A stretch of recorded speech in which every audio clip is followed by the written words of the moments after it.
I'm still smiling. We are 30, we are 30 weeks, we are 30, we are 30 weeks. Hi, my smileys. It's your girl, I'm still smiling, with another video here, live and direct. Talking about my stories. I love to talk, and I love to talk. So I just want to keep you entertained and continue with, my journey and telling you how things went, how things are going. And right now, we are 30 weeks. We are 30 weeks. Anyway, last week I promised that I would be talking about, my procedure, one of my many procedures throughout this whole journey thing. And I was going to talk about like my first big operation, which was removing a gland in my thoracic area. It's a thymus gland. So when I was sick with Hodgkin's lymphoma, the whole thing started with the chest x-ray and the CAT scan, then a biopsy, which showed nothing. And then I had to have surgery.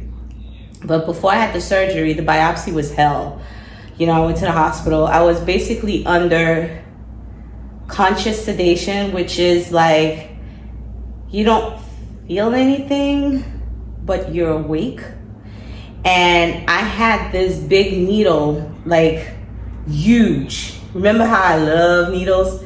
This big needle, huge, that they poked in between my chest area to aspirate a couple of cells from the tumor.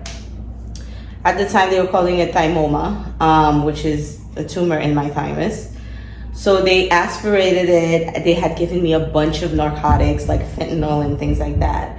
So I really couldn't feel it. I mean, I did feel the pressure, but I really couldn't feel the needle going in, Then when I was in recovery, oh my God, I felt like my lungs were splitting into half because apparently, I don't know if it was air that got into it, but it was the most pain that I have felt.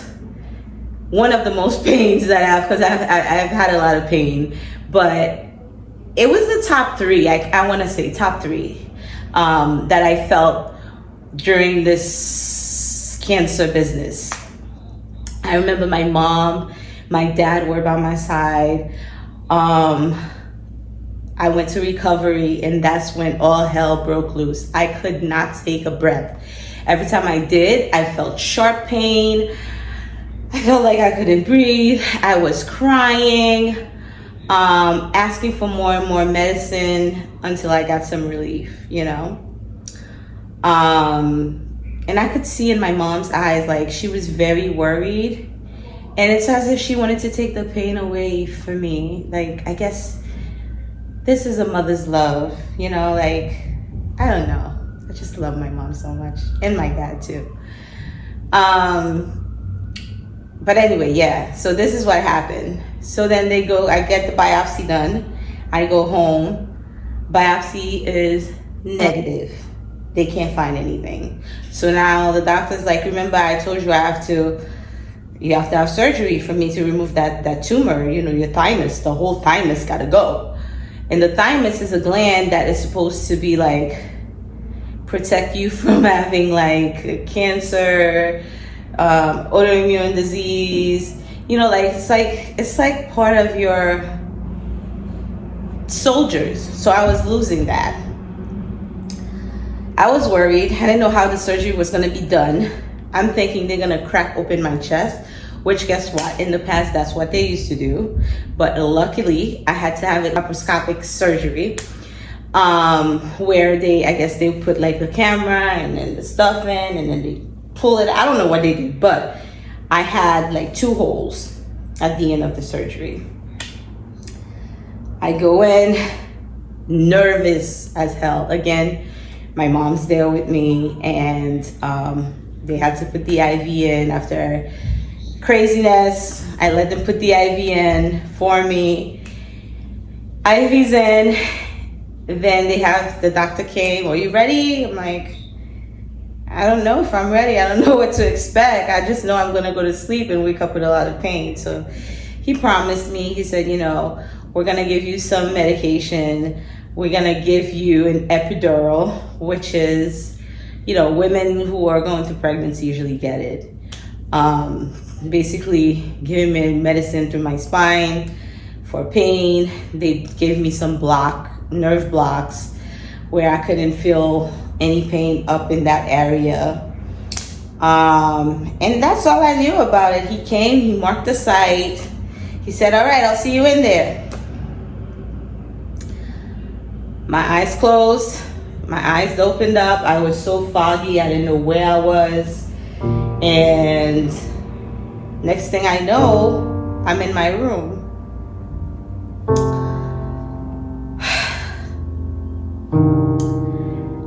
One thing I didn't tell you guys is that I am a registered nurse. So what I do is take care of people for a living. I have worked ICU, intensive care units. So I have seen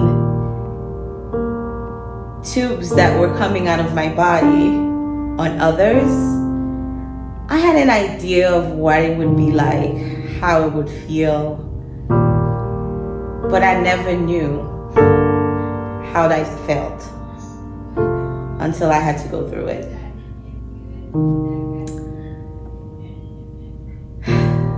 And this is something I want to tell all my nurses out there. People go through it, man. The people that we take care of, as much as we go in and we clock in and we clock out, we leave them on the bed suffering. And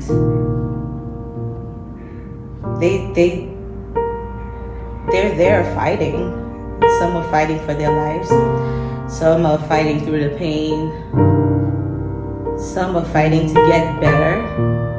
Or we go home to our family tired and just complain about the day that we had. Which in summary sometimes is pretty horrible. But I got to experience being on the other side. Laying in that bed with a hospital gown, no panties on, no bra on. I had the epidural in my back, like I said, with narcotics running because I was in so much pain.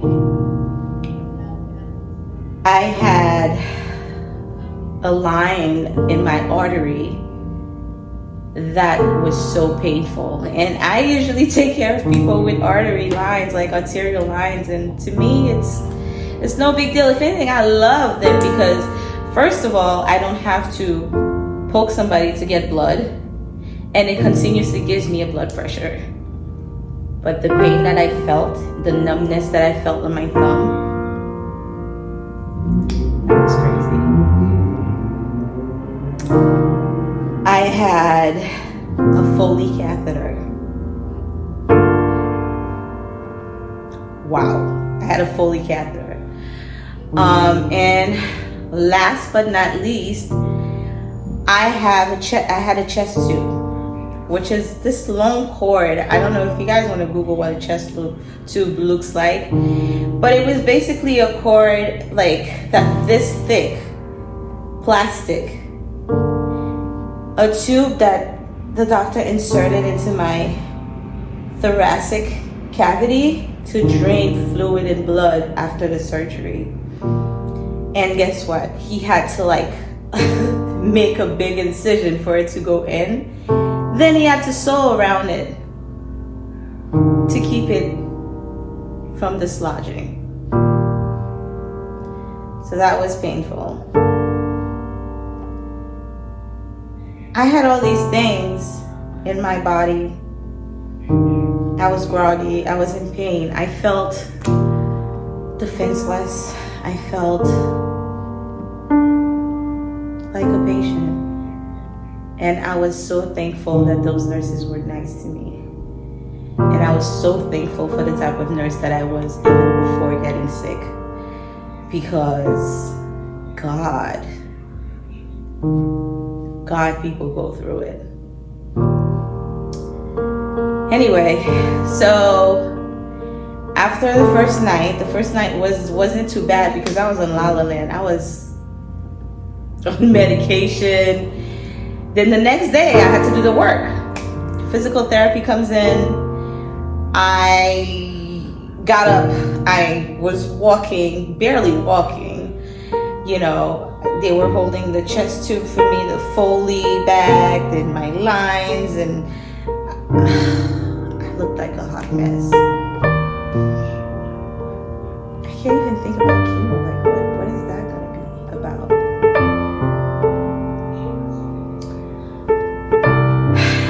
The third day, the doctor came in and removed.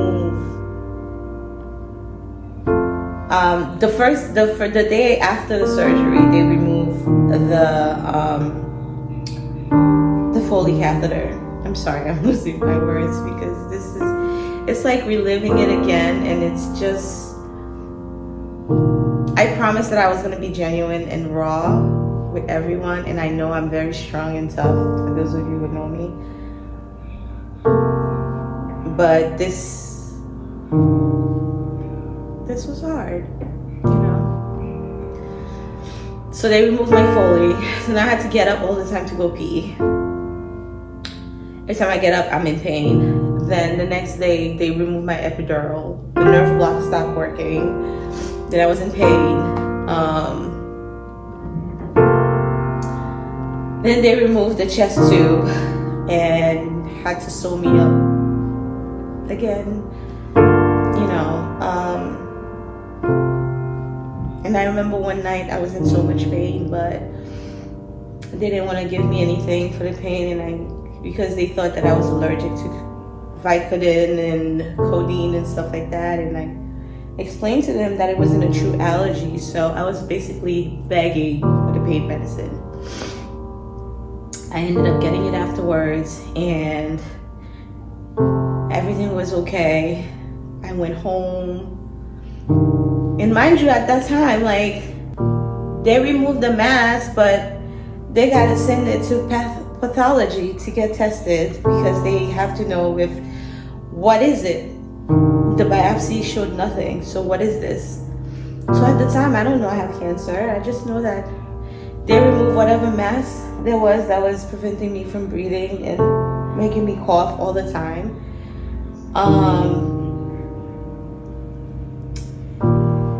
And I went home. I remember till this day, like, the site where I had the chest tube, it still hurts. It hurts sometimes 3 years later, you know. But the surgery was successful.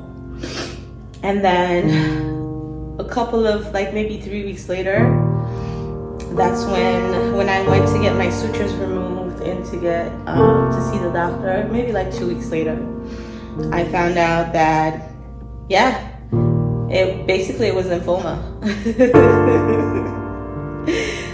It was Hodgkin's lymphoma, and the same day I went to see the oncologist, like I told you in my previous videos. But I just wanted to share my surgery with you guys, and to let you know that you don't know how strong you are until you're faced with whatever's trying to challenge you. And it's okay, because the more you experience, the more you live things that are hard on you, the stronger you'll get at the end, the stronger you'll be. So I'm thankful that I went through this, and I'm thankful that God put a lot of angels along my way. He knew exactly where to put me, at what time to put me there, so that these people could take good care of me. And yeah, I didn't mean to cry today. I really did. I swear I didn't mean to cry today. But you know, this is something that is real. This is something that is personal. But I feel like with all my videos and all my stories, somebody can relate to it. Somebody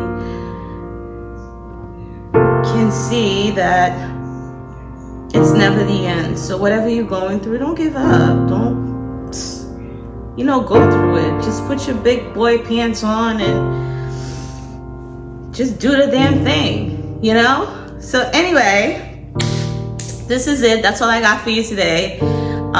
Tears and all and craziness.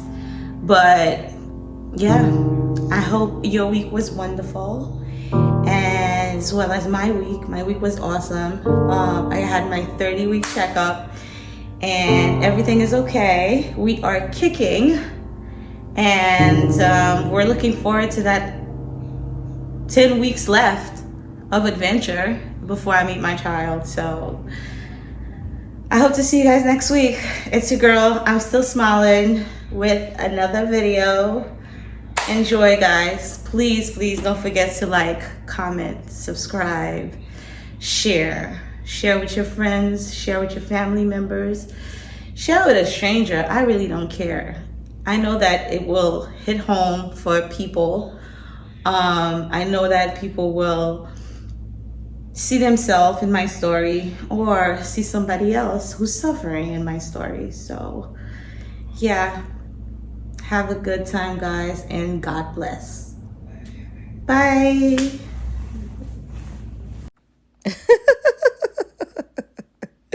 I'm still smiling.